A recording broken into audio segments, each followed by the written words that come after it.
Good morning, everyone. Good morning, everyone. Good morning. Nice to see you all today. We are the Mount Zion Fellowship Choir.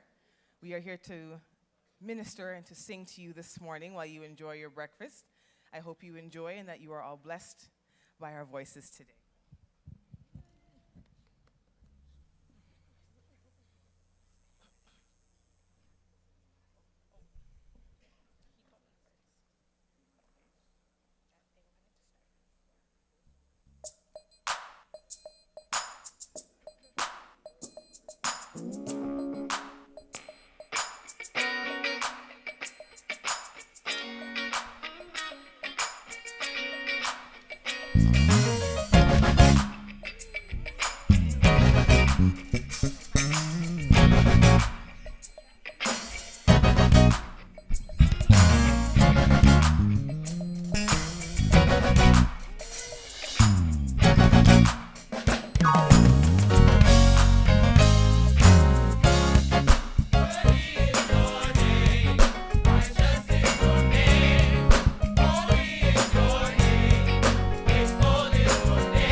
I used to think that I could not go on, and life was nothing but an awful song. But now I know the meaning of true love. I'm leaning on the everlasting arms. If I can see it, then I can do it. And if I just believe it, then there's nothing to it. I believe I can fly. I believe I can touch the sky. I think about it every night and day. Spread my wings and fly away. I believe I can soar. See me running through that open door. I believe I can fly. I believe I can fly. I believe I can fly.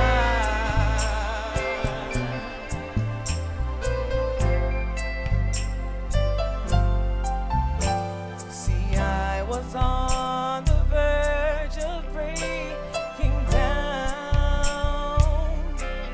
Sometimes the silence, it seems so loud. There are miracles in life I must achieve.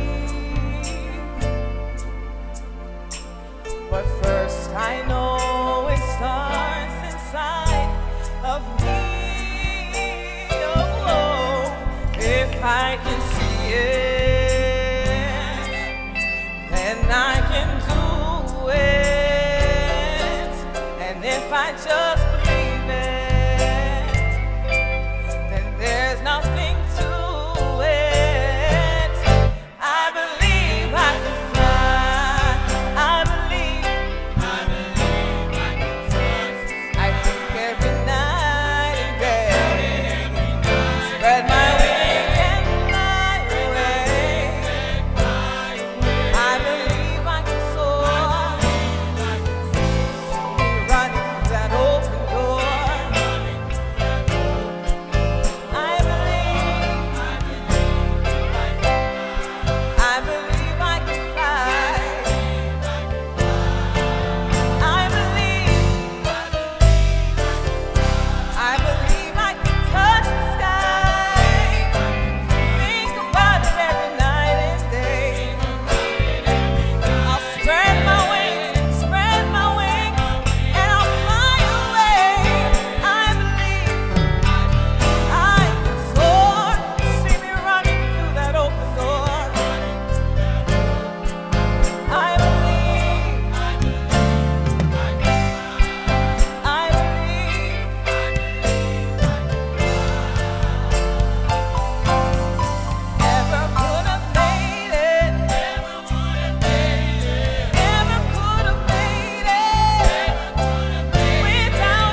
request that you please stand for the Canadian National Anthem.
You guys are amazing.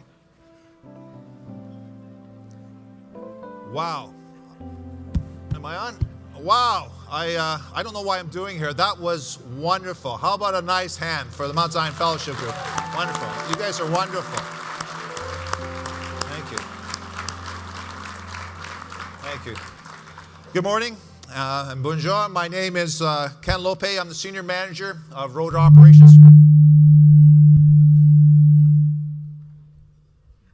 Okay. Try that again.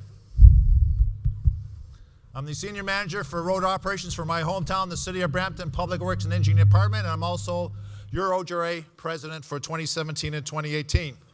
On behalf of the Board of Directors and staff, I want to welcome you to the 2018 OGRA Conference. We are very pleased that over 860 municipal delegates have chosen to attend today and for the rest of the week, and we don't think you will be disappointed. In fact, the conference remains a premier forum for delegates to interact with provincial officials, industry representatives, of course, amongst yourselves.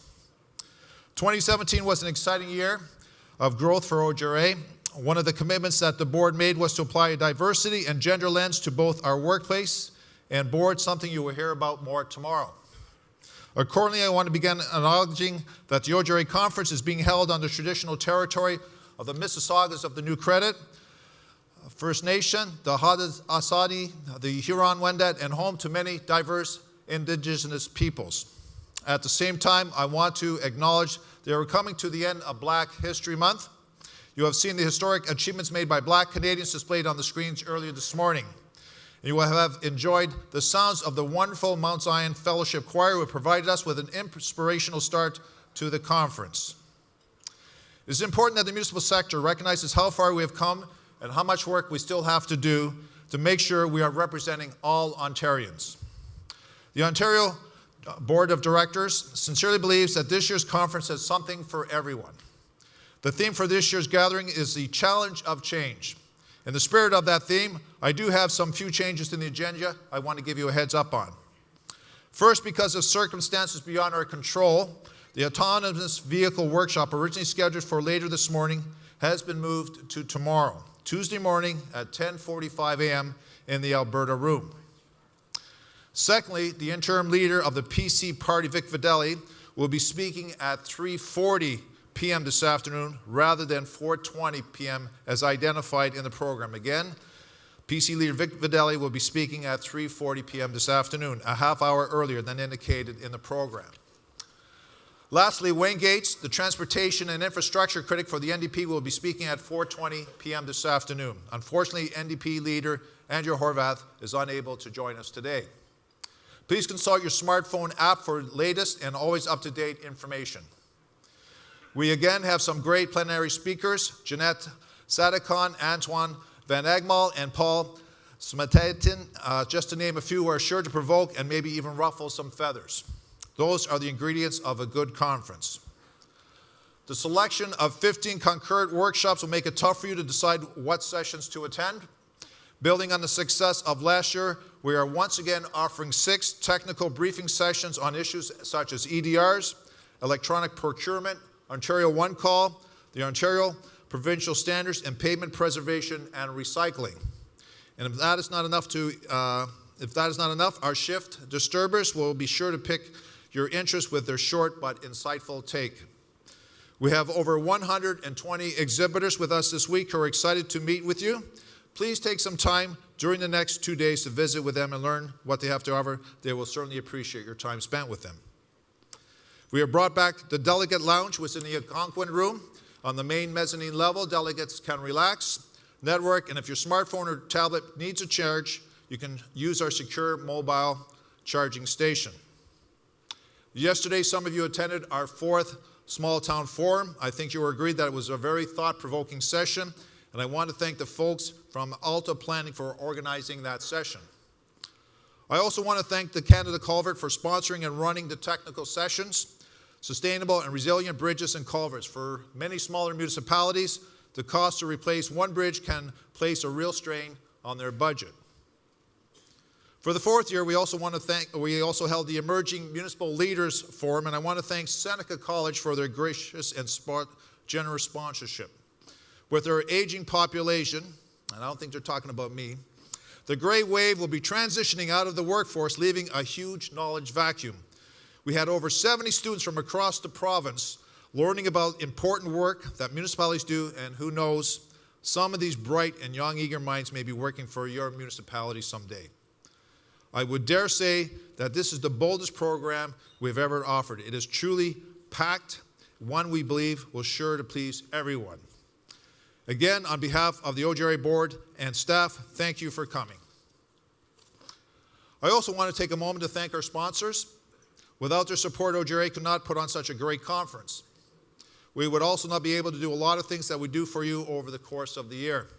All our sponsors are listed in your program. However, I would like to specifically mention the following partner-level partners: Infrastructure Ontario, Marmac Technologies, Municipal Engineers Association, and the SALT Institute. Their participation and financial support to this conference is truly appreciated. How about a nice hand for them?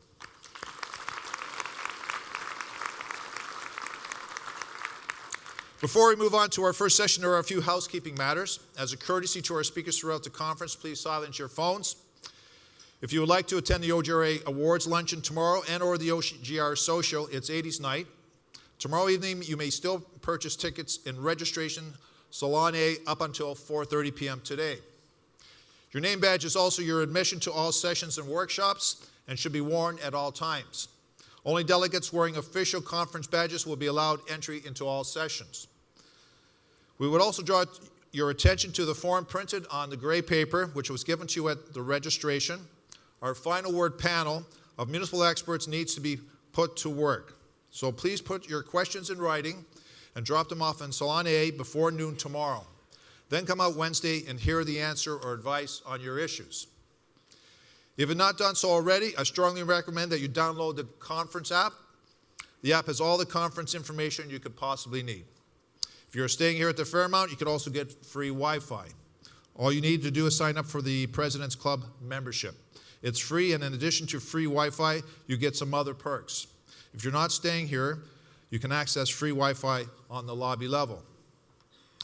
I now call upon my good friend Rob Burlie, Manager of Road Operations, outgoing past President, and also the Chair of the OGRA Nominating Committee, to present the OGRA Nominating Committee report.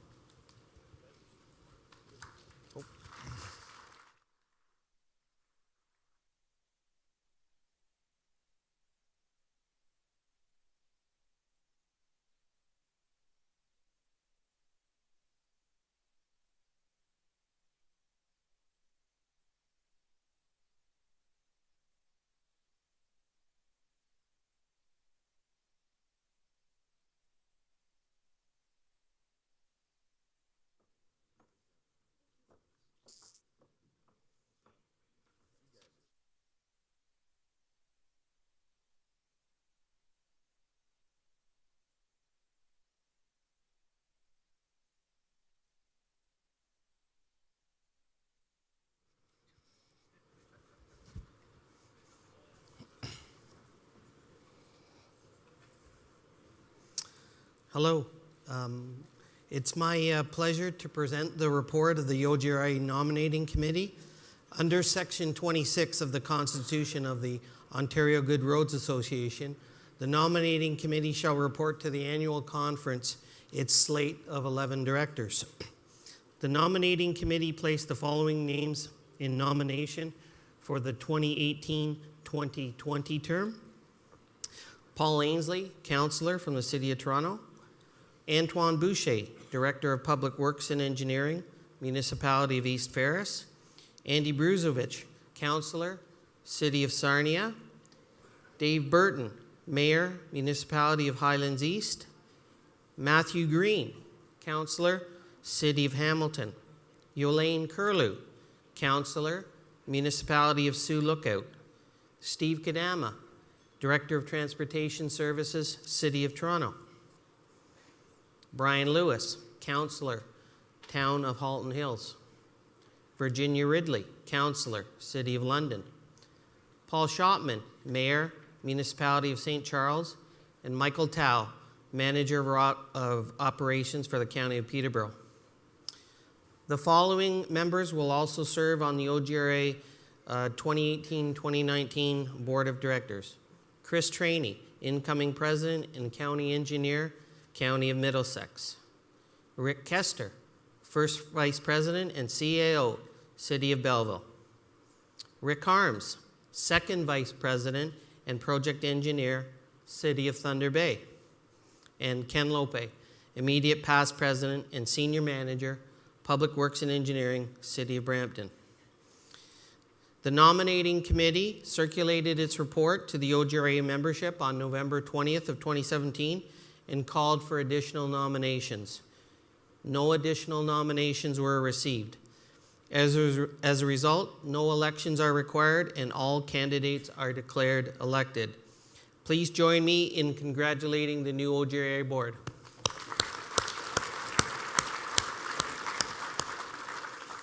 I would now like to welcome Andy Bruzovich, Councillor for the City of Sarnia and OGRA Director, to introduce our first speaker. Thanks, Bill. Good morning, everybody.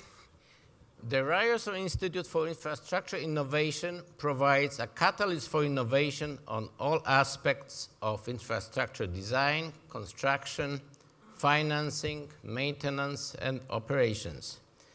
The Institute examines infrastructure issues ranging from engineering and technological advancement to managerial and policy innovation. It has recently entered into Memorandum of Understanding with the Ontario Good Roads Association to enhance municipal asset management planning. Please join me in welcoming the Director of the Ryerson Institute for Infrastructure Innovation, Ashley DeSouza.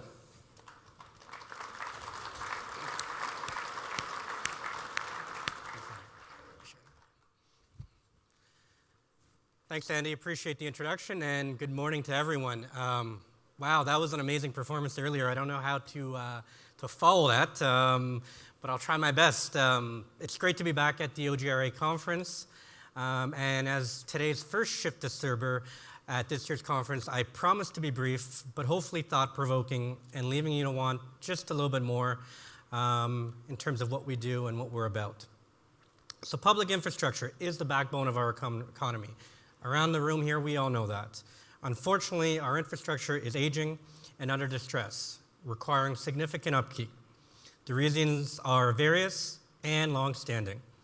As public infrastructure assets age and demand for usage increases, permanent long-term funding from upper levels of government must be in place to extend the life of these core infrastructure assets for as long as possible. We all know that if we do not see continued investments and increased funding from the federal and provincial governments to address our municipal infrastructure deficits, we will continue to put undue fiscal pressures on municipalities and their ratepayers. We all know there is a great need for expanded road, bridge, and transit capacity to increase mobility and reduce traffic congestion. We all know to create more vibrant, livable communities, we need to turn the corner on the historical underfunding of infrastructure from upper levels of government. Because we all know the economic benefits investments in infrastructure have both provincially and locally. The numbers, they speak for themselves.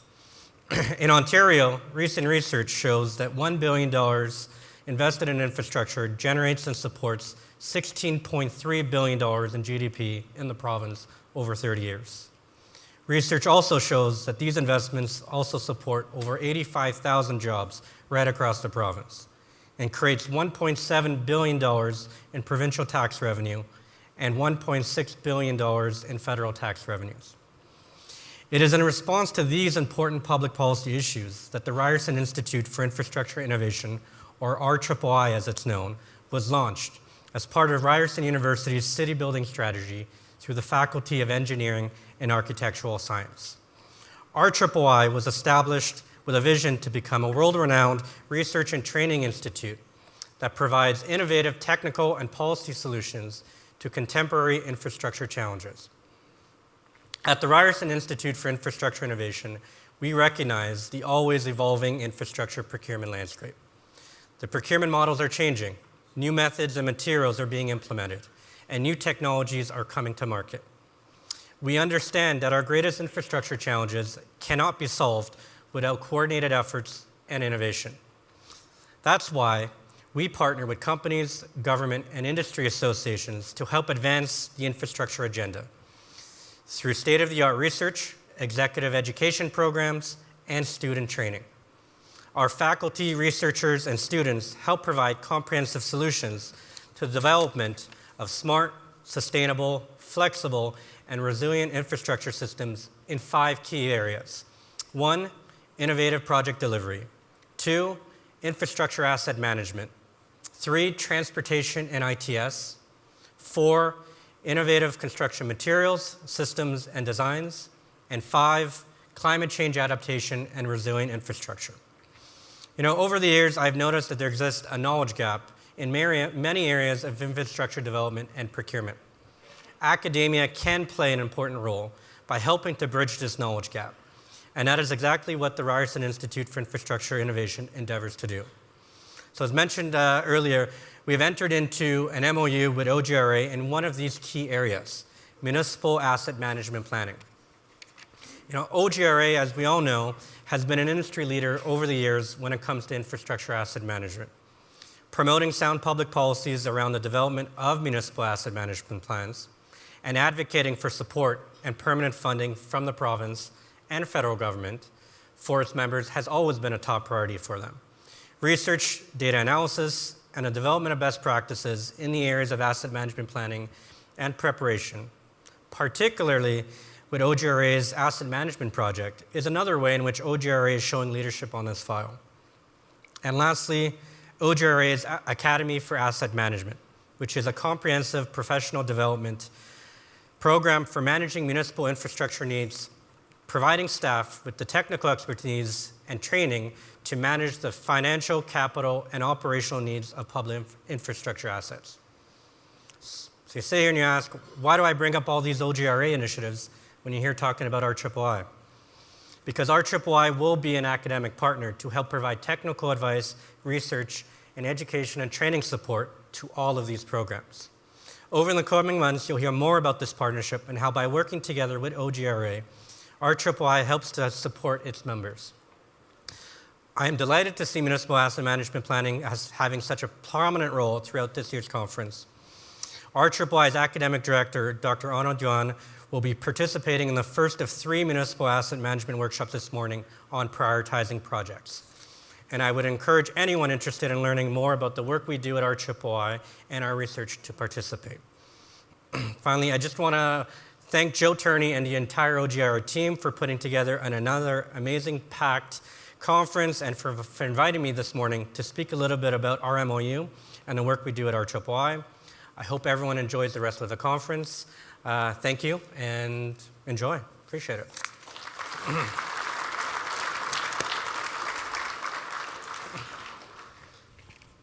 Thank you, Ashley. On behalf of OGRA, thank you for that presentation. That was wonderful. We look forward to working with Ryerson. And just as a sidebar, I'm a Ryerson graduate.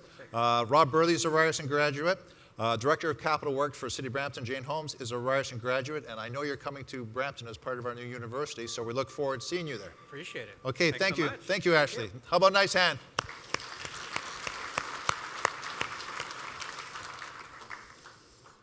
Okay.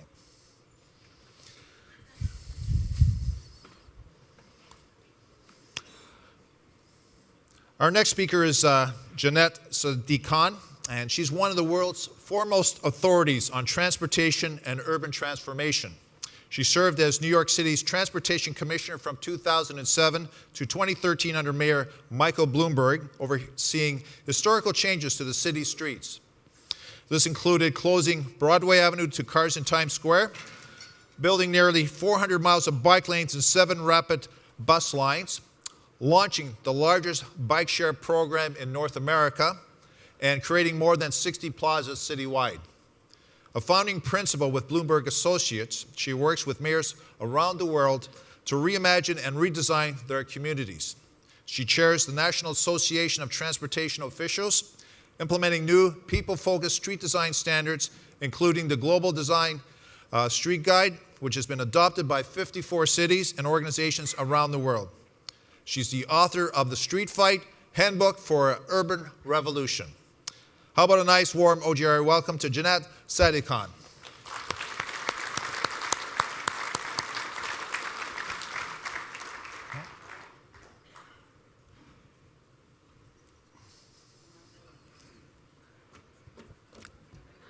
That's right. Mic problem. No problem. Nice to meet you, Janette. Thanks, Ken. Thank you. Good morning. Well, it is wonderful to be here with all of you this morning. I want you to know that when I gave this talk in Vancouver about Street Fight, they called it a polite and spirited discussion about streets, which I thought was a very Canadian version of what Street Fight is all about. So can I give you this?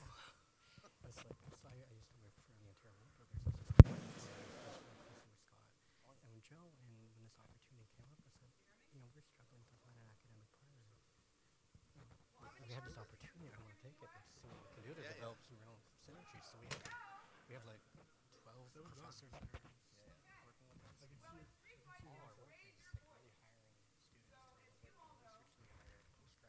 to be able to work in research. We hire postgrads and students. And hope is,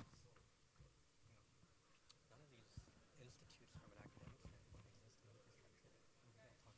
We're going to talk about real estate development and others. Hopefully we can help create a streamline of students. And it is clearly, a challenge. Woo! Okay, so it is great to be here with all of you to talk about street fight and street fights. And before I start, I want to recognize the 4,500 men and women at the New York City Department of Transportation, because they are the true heroes. They are the ones that made the change happen on the street that I'm going to talk about today. And in particular, the guy on the right was my press secretary, so he really took the flak for all the incoming missiles that happened along the way. And one couldn't hope for a better colleague or friend. So I'm going to start with a question. What is it that you think about when you think about a street? This is actually a question I'm asking you. Safety! Safety! All right. Potholes. Traffic, bike lanes. All right. Well, most people, when they think about a street, think about a scene like this. And streets are what make some cities great and some not so great. But for decades, they've been governed by a kind of dashboard view of the road. And politicians and leaders have looked at streets like this and said, yep, everything is working just fine. And streets can be lively places for people, but for most of the last century, they've been places for cars with devastating effects. Some 1,800 Canadians die on the streets of Canada every year. We've got chronic congestion. We've got lifeless streets. And this didn't happen by chance. This happened by design. I mean, you look at a street like this, there's no people on it. Is it because people don't want to walk? It looks like there's no place really to walk to. And it reminds me of this video game I used to play called Frogger. Did anybody play Frogger? Right? You guys played Frogger. I think the game could easily have been called Pedestrian. And here is the real-life translation. There are all sorts of signs for how a street wants to be used. And you can see here with people just stranded on the side of the road. And a big reason for that is our federal design standards for streets, which dictate everything from the size of the font on our signs to the width of our roads. And the US manual is like the 10 Commandments, only 500 pages long, with what you can see is the best clip art that money can buy. And you have a similar manual here with the Ontario Traffic Manual. And you can read these guides and you can go through the whole thing and they've forgotten one thing. You won't see a single person in those pages. And an emoji interpretation of this boils down to starting with a city, adding some roads, throw in some stoplights, take out those pesky pedestrians, and voila. You have a lot of happy engineers and people celebrating a job well done. And these federal standards are 60 years old and don't meet the needs that we have today. Think about it.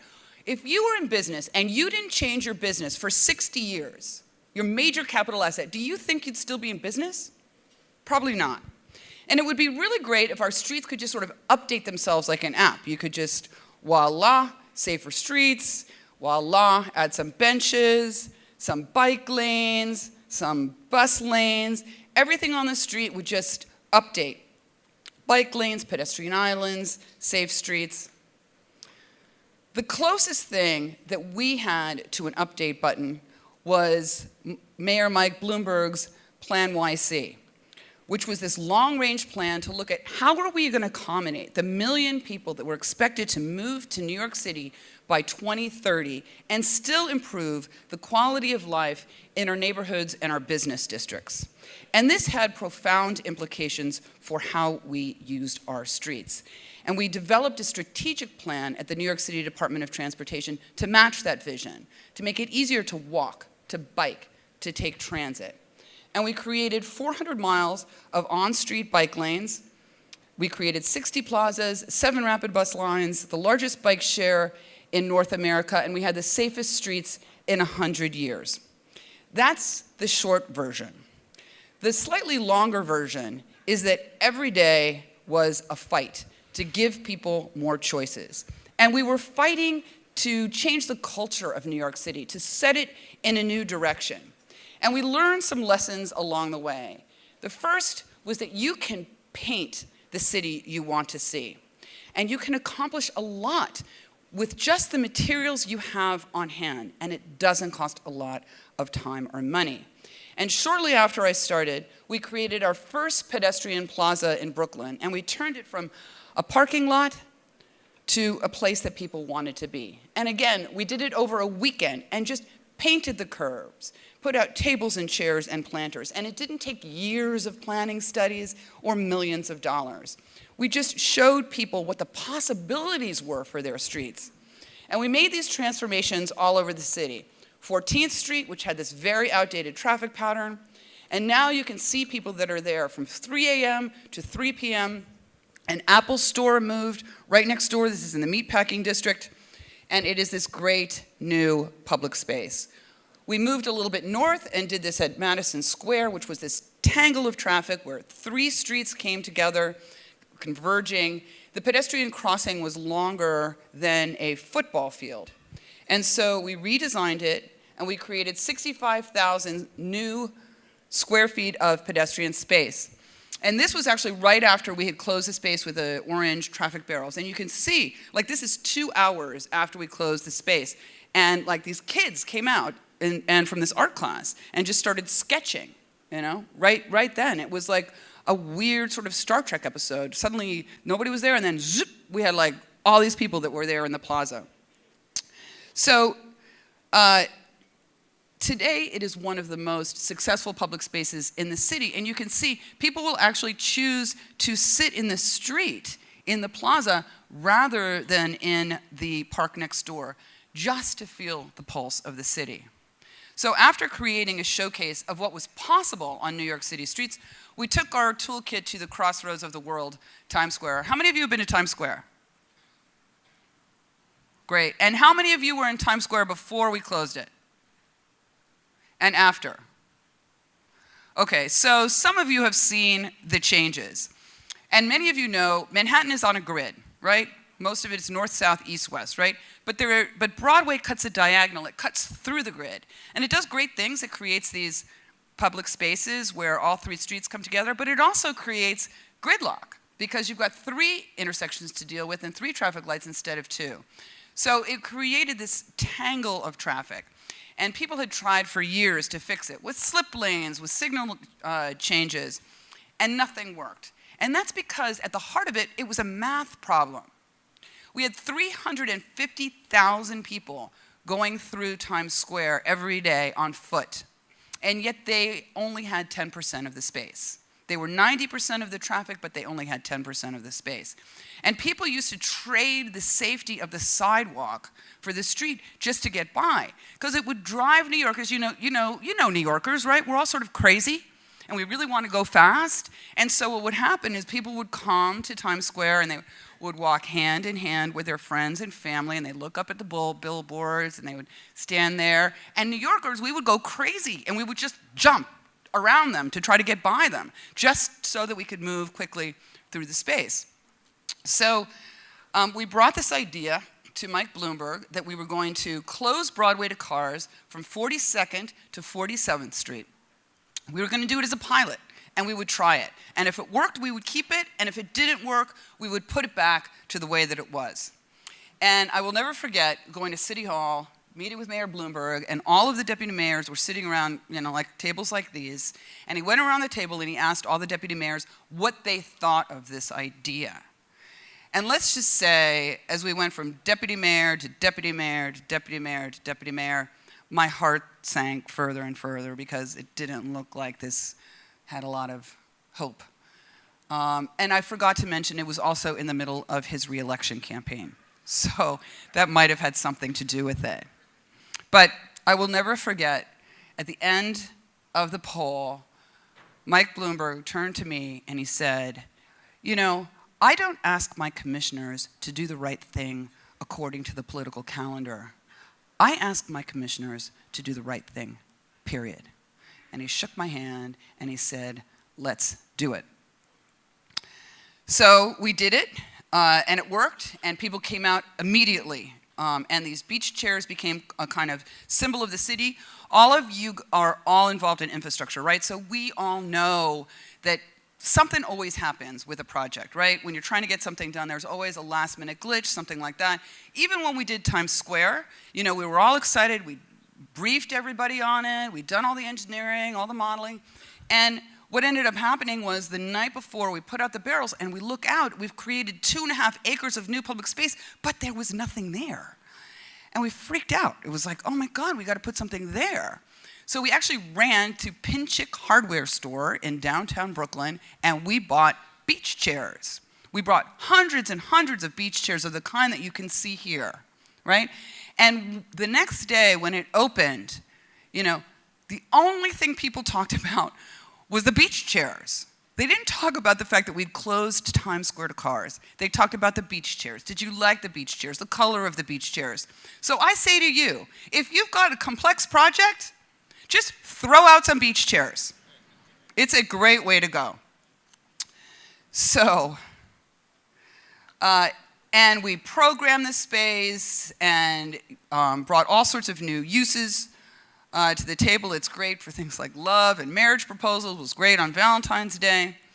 And it's important to note that all of these temporary projects also went through the capital construction project process. But if we had waited at the beginning, we would still be talking about Times Square instead of celebrating the opening of this new public space. And this is the final project today. So a big focus of our work was data. I work for a data-driven mayor. As he used to say, in God we trust, everyone else bring data.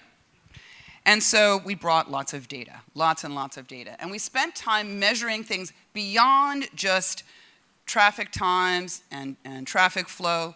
We went beyond those traditional measures and looked at things like mobility benefits and safety benefits, tracking not just what happened at the curb, but what happened at the cash register. And we found that streets with bike lanes, with protected lanes, saw a 50% increase in retail sales along the corridor. We saw similar results for our plazas and our bus lanes. And this data was critical because it turned some of our biggest opponents, small businesses, into our strongest supporters. But economics aside, there is nothing more important than safety and saving lives. And we used this data. What we did is we looked at the 7,000 crashes that were happening in New York City over a 5-year period of time, and we used that analysis to prioritize our work. Because with analysis and leadership, crashes can be predicted and they can be prevented. As a result, we have the safest streets in 100 years. And mayors around the world are now adopting this Vision Zero approach. And you see a big expansion with Canadian cities so far. And I think that's a great movement.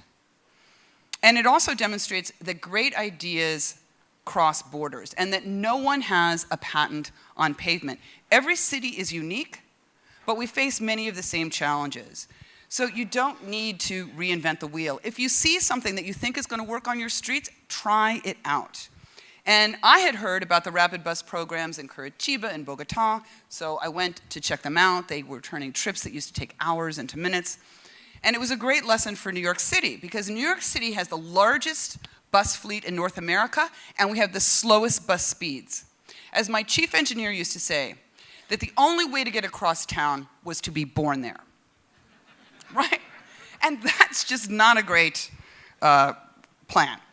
So we imported this concept to New York City, off-board fare collection, transit signal prioritization, camera-enforced lanes. We built 7 lines in 6 years across all 5 boroughs. Faster trips, which attracted more riders, which was great for business along the corridor. And we're starting to see Toronto and other Canadian cities starting to make these kinds of important investments in transit. And it doesn't mean that there are not growing pains. I mean, King Street has certainly seen its share, but it's also seeing great results. You've seen a 25% increase in peak riders. You've seen travel time improvements by 4 to 5 minutes. Very exciting. The first expansion of the subway in decades. You know, New York City was so impressed with this project that we actually brought your transit commissioner, Andy Byford, to New York City. So we're very happy to have him there.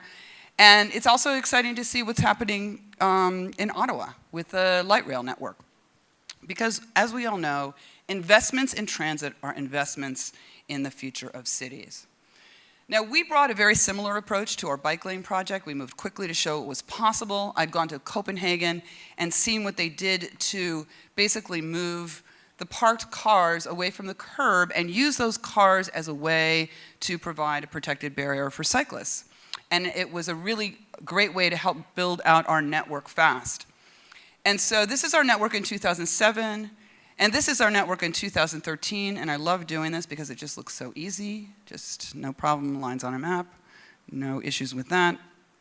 And we're now seeing the kind of explosion of protected bike lanes all around the world. But you know, it's not just about moving bikes or buses, it's also about moving people. And by following their footsteps, you can see the possibilities that are hidden in plain sight.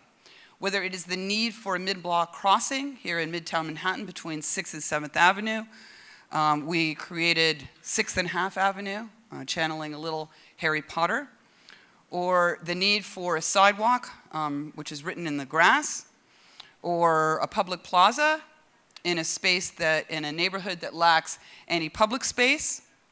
And by following the people, you can literally transform a city. And we turned many of our programs that I'm talking about today, the plaza programs, the bike programs, the bus programs, into application-based programs that the public could apply for, giving them power over their streets. We also worked with local artists to bring new life to old surfaces, like here in Brooklyn. We brought sculptures to the squares, lighting projects to our bridges. Even the lowly New Jersey barriers got a facelift.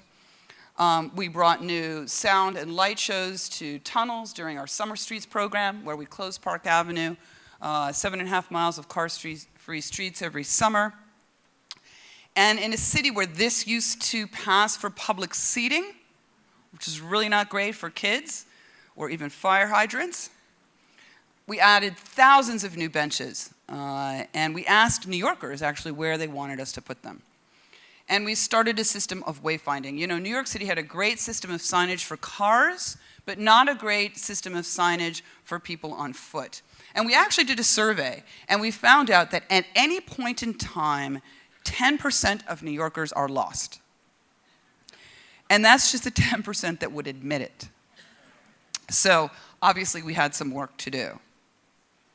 Which brings me to the next point. The public domain is the public's domain, and they will do anything they can to defend it, fight it, put it back to the way that it was. So a city government that is looking to do big things will naturally have a kind of push-pull relationship with community groups.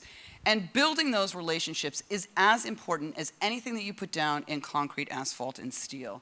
And there is a growing coalition of New Yorkers that are passionate about their streets, and a strong set of advocates who have been key to making these changes happen.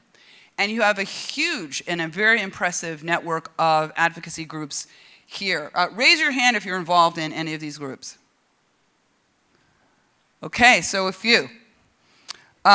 It was really key in New York, and I think it's really key to your point in terms of the challenge of change, you know, because a lot of that starts at the grassroots and the hard work of going to community meetings and standing up for changes that are a little different from the status quo. You know, seeing committed citizens like Ryerson's own Lloyd Alter, I thought this was a great way in terms of looking at the challenges and helping people rethink their streets. Okay, but it wasn't always easy. You know, there were bumps in the road. As I found, when you push the status quo pushes back hard. Does anybody know what street this is? Anybody? This is probably the most famous bike lane in the United States.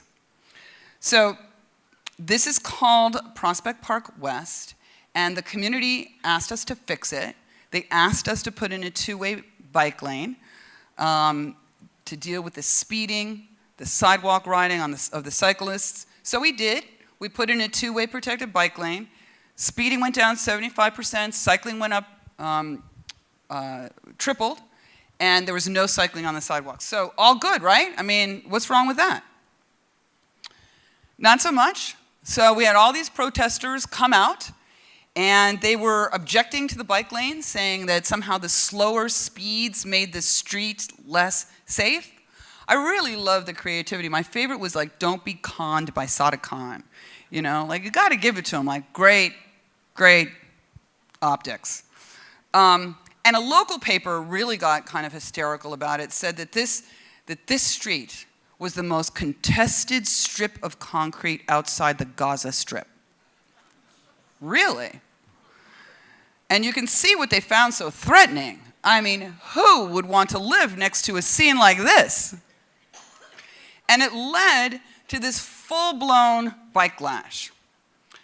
But you need to stand your ground and not make your policy based on the press. And when we launched the City Bike program, 12,000 bikes, over 50 million rides so far, we knew it would be popular, but we also knew that we would be criticized along the way.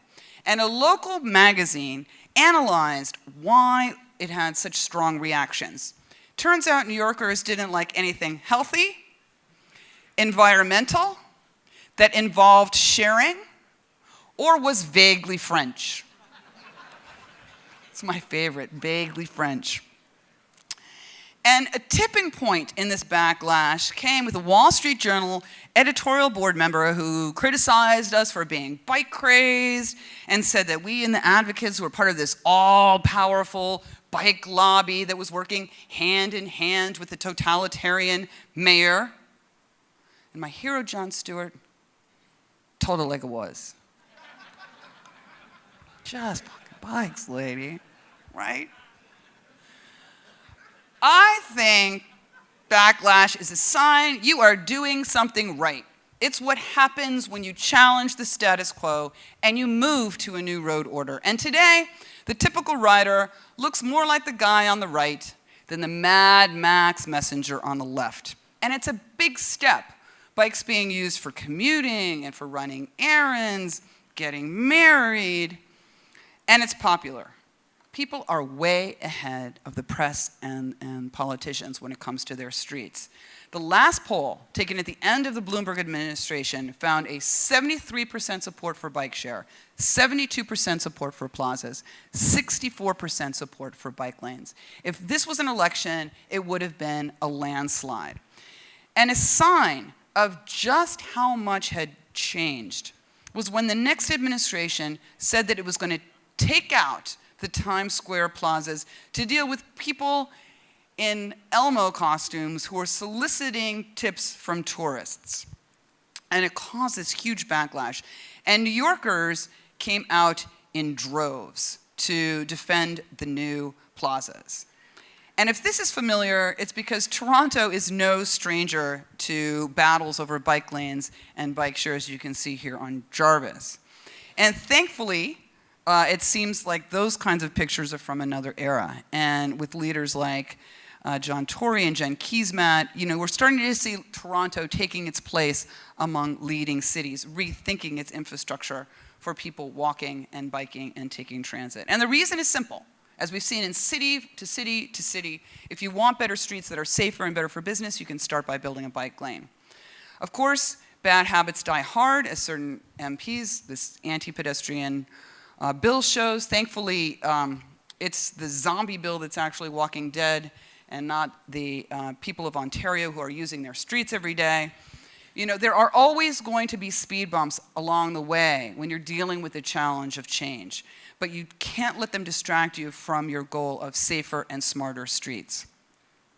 And speaking of smart streets, we're in another big moment of change right now. There's a big buzz with the new technology that is going to revolutionize our cities, and it is right around the corner. And there is a lot to like. If we can connect vehicles to the worldwide street, we can avoid the 1,800 deaths every year on Canadian streets. And seen this way, driverless vehicles, we shouldn't be afraid of driverless vehicles. We should be afraid of the ones that we already have. But the only problem with this future is that there are no people in it. Literally, if you Google autonomous vehicles, you get hundreds of images like this of people just chilling in cars. And it looks like if you get driverless cars, you also get people-less streets. Or maybe one token kid sort of photoshopped in there with a soccer ball. And if this scene looks vaguely familiar, it's because we've already seen this movie. This sort of technicolor fantasy, people sipping cappuccino in these kind of Logan's Run turtlenecks, in these automatic cars. And it's amazing today. Today, the fantasy is still automatic cars and these turtlenecks. I don't know what it is with these turtlenecks, right? God. Although, this version has more sort of a Xanax and chill kind of vibe to it. So this driverless fantasy is kind of a fugue state, and we're too busy daydreaming that we don't even really realize that we may be driving down the same dead-end path as the last century, because a driverless car is still a car, right? And you know that from this image. This image shows how much space 60 people in cars take up, and a bus takes up, or on bikes take up. And as my colleague John Orcutt showed, autonomous vehicles are not going to solve that problem if people just trade in their personal car and take Ubers. You're just changing the kind of car that you see on the street. And the point of shared driverless mobility isn't to have better cars, it's to have better cities. And we need a vision to establish these principles before we start to make decisions that we can't undo. And that's why these guides from the National Association of City Transportation Officials are so important. It's built on the work in New York and in Canada, cities around the world. It's a brave new world. And you can see this on the streets of Vancouver. You can see this on the streets of Los Angeles building bike lanes. You know a seismic shift is underway when LA is building bike lanes. Places like Bogota, we're working with the mayor there as part of Bloomberg Associates. Addis Ababa, Ethiopia, moving forward with these new designs. Places like Athens, reclaiming its commercial districts. Paris, you probably read about some of the issues on the left bank and the great pedestrian work they've got underway there. Places like Mumbai in India, in Santiago, Chile, great new use of public spaces. And right here in Toronto, at Queen's Quay. I mean, it's really impressive to see the work that you've got going on. This is Old King Street, and King Street with its new majestic look. In Ottawa, with fantastic new protected bike lanes. In Markham, transforming Richmond Hill and Highway 7. Or the possibilities for a place like Byward Market in Ottawa to create a world-class space for a world-class place. Streets like this one in Midland, Ontario, need new approaches, like this idea for a shared street on King Street. And you can take a street like right here, this is a very typical street, right? Mount Pleasant, right here in Toronto. And you can see what's possible, what's hidden in plain sight if you use your assets just a little differently.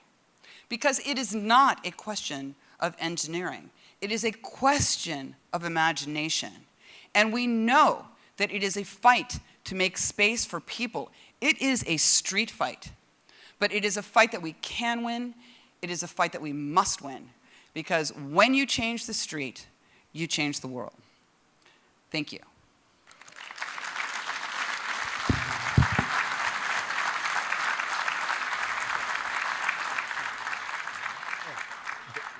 Yeah, I got to do the QA. Yeah.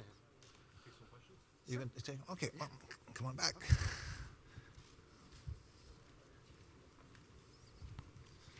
Okay, thank you, Janette, for that great presentation.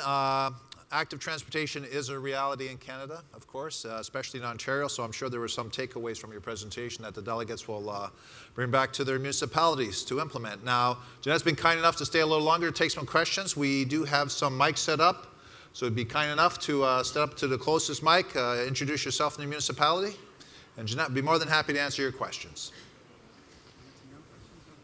No. Oh.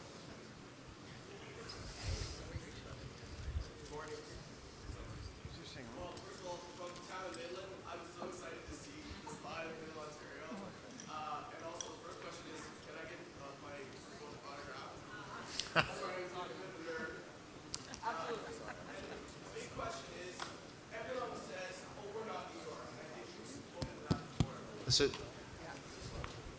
Yeah. Is yours on? Just give it a tap on the. Okay. Well, the question is, I'll ask you the question. Okay. How can we scale it down to a small city to be relevant for small towns and small cities? New York City, as you say, got like 4,000 people working in the transportation department. Some towns have one. What's the best bang for your buck? Is it a classes approach? Is it a micro approach? Is it just to try to repurpose roads? What's the best tool that we should use for small towns?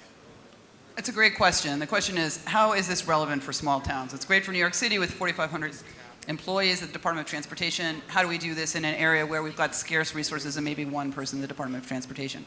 So first I would say that it's important to start with a vision of where you want to go, right? You need to lay out what you're trying to do and then tuck strategies for accomplishing that vision underneath that.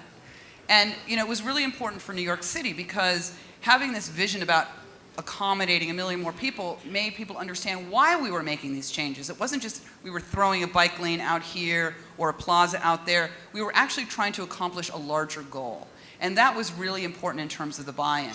The second piece is that, you know, people think of New York City as like Times Square. And New York City is not Times Square, right? You take a look at Staten Island, which is a borough that's very similar to a lot of the provinces here, right? You know, most people are getting around by cars. Most people are not taking transit. And so you can develop different strategies for different places. And so that's what we did. You know, our strategies in the Bronx and Brooklyn and Staten Island were very different. You have to really tailor your strategies to meet the needs. But again, start with a vision and the strategies that go along with it, and then move quickly. I mean, one of the things that we found too is that you have to show people what's possible, because people just they're used to their streets looking the same way, right? And they don't like change. The notion that, I'm here from the government and I'm here to help, you know, doesn't go over so well, you know, a lot of times.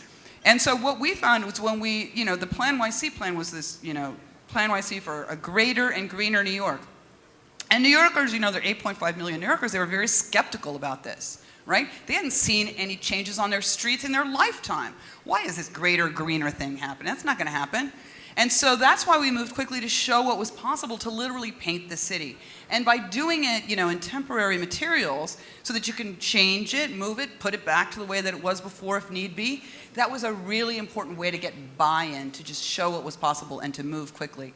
And for mayors around the world, it's been really exciting because, you know, these are basically, at its heart, these are economic development strategies, because people and companies can move anywhere in this moment in time. And so making it easier for bike and walking and taking transit, that is an economic development strategy, and that's going to make your city more competitive.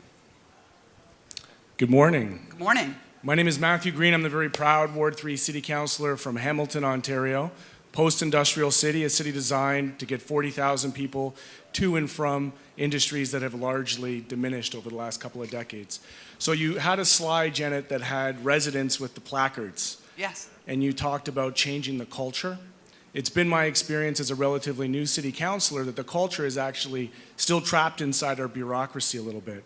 How did you overcome changing cultures and shifting minds with the experts, and in particular, in a room full probably of traffic engineers and others here, this idea that roads are strictly for the transportation of goods, services, and the flow of vehicles? Yep, that's a great question. First of all, I want to stipulate at the outset that I actually worked at an engineering firm for 10 years, Parsons Brinckerhoff. So it's not like I was this wild-eyed radical that came from the, you know, the fringes of some, you know, not one more bike movement, or not one more car movement. All of these changes are grounded in sound engineering work. So one of the very first things that I did, I talked about, you know, building a strategic plan that came off of this, you know, long-range vision that Mayor Bloomberg had. And one of the really important things that we did in putting together this plan was getting the buy-in of all 4,500 employees and very deeply, you know, traditional traffic engineers, right? And so creating a plan that said, okay, we're gonna cut fatalities in half, traffic fatalities in half by 2030, there was a lot of resistance to that. A lot of other people have something to do with that. What if people are driving drunk? You know, what if people are driving distracted? You know, I can't be responsible for a goal that has so many other actors involved. So when we put the plan together, we sort of listed that these goals would be affected by, you know, other actions, by other people. And that went a long way to get the buy-in. But that whole idea of doing things a little differently and setting goals, you know, you're never gonna get there if you don't set goals. So once we started to move in these new directions, and I basically said to all 4,500 employees, I will take the blame if anything goes wrong, right? It's on me, it's not on you.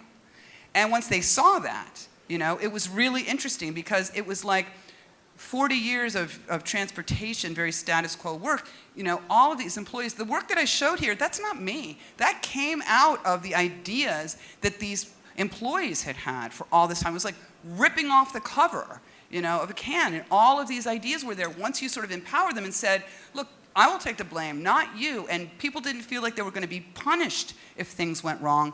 That was a really important way to sort of move the culture inside the Department of Transportation. Now, outside the streets, when we're dealing with communities, you've got a similar issue, right? One of the big things that we did when we got there was to change the way we had conversations with communities. So we kind of changed the public involvement process, sort of flipped it on its head. And when we went to communities, we didn't start with like, here's the plaza, here's the bike lane. We started with, what's the problem you're trying to solve? Is the problem you're trying to solve speeding? Is the problem you're trying to solve crosswalks? What is the problem you're trying to solve? And work with them on that. And so that kind of built a very different sort of relationship with communities and went a long way to helping bring that culture change to the 59 community boards across the city. Now, it wasn't easy, it took a while, and there were fights, as you can read it in the book, which is provided free whenever it gets here. But we had some struggles along the way, but it was really interesting because when you showed what was possible, we moved very quickly to show what was possible, and you have to have political courage, to do this. And you're probably dealing with this right now. I was very fortunate to work with a mayor that, was all about doing the right thing. He was all about, and when I was under attack, he had my back. He always had my back, and that was really, really important. But showing what was possible after we created this sort of showcase of projects, instead of people saying, no, no, no, no, we had communities saying, I want that. I want that. I want that. And it wasn't government pushing on it. It was basically communities demanding it.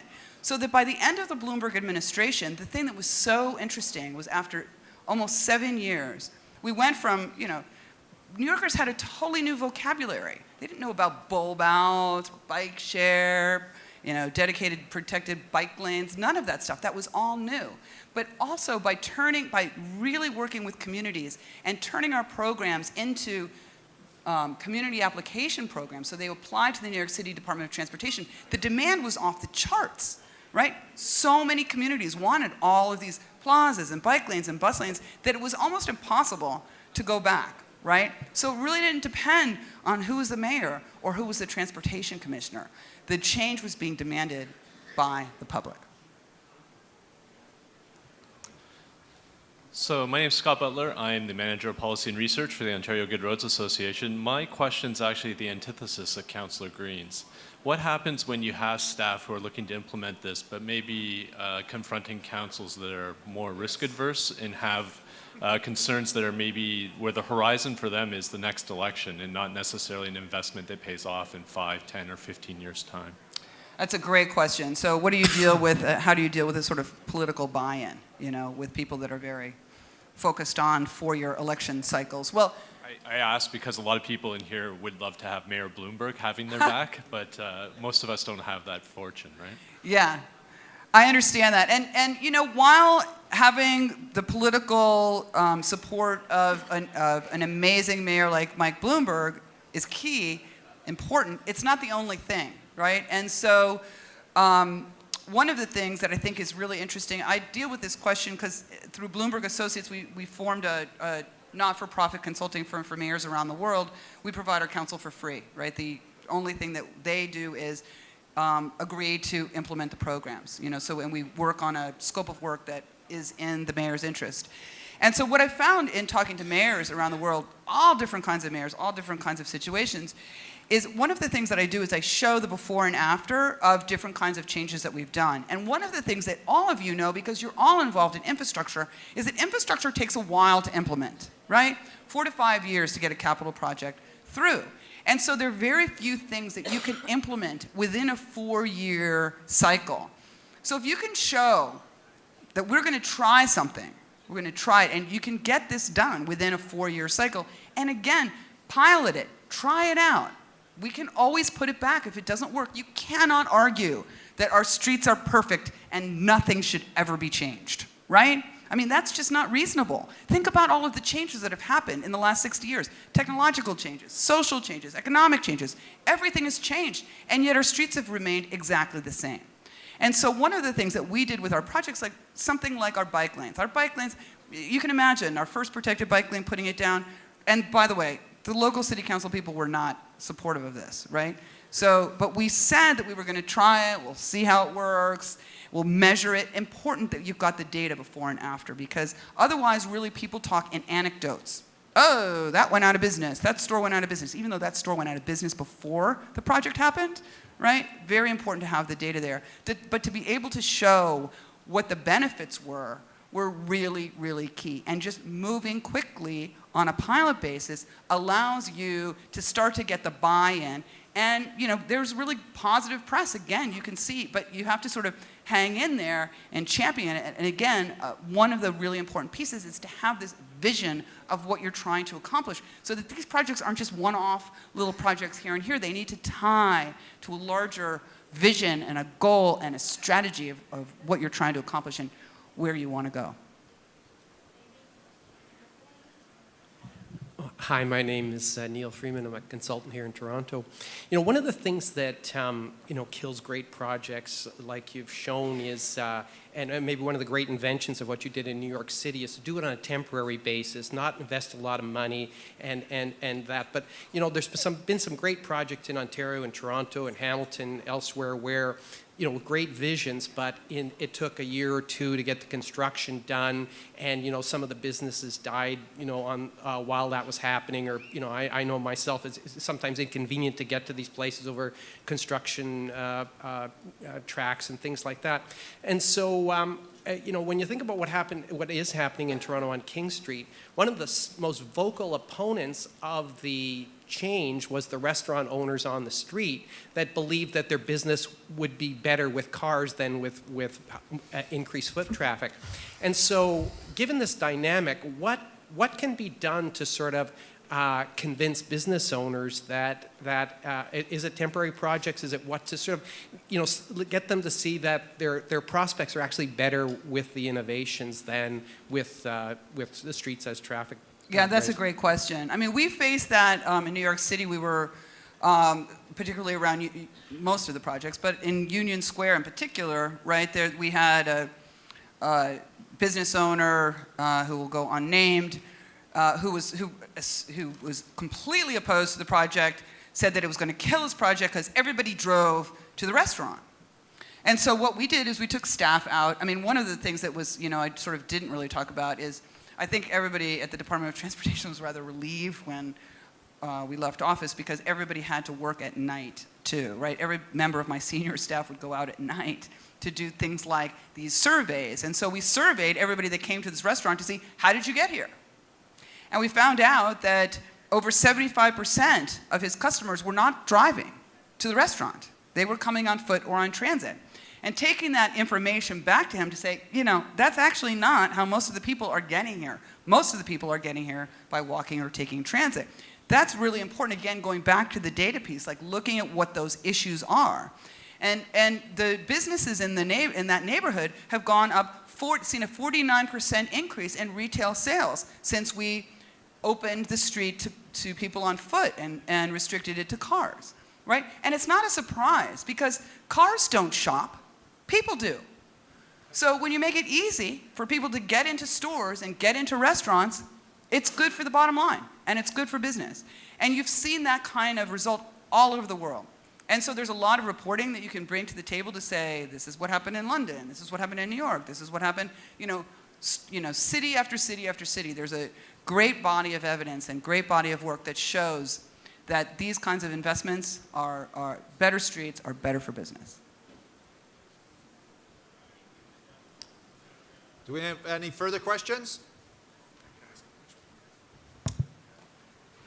See none. Thank you, Janette. Nice hand. Thank you. Thank you.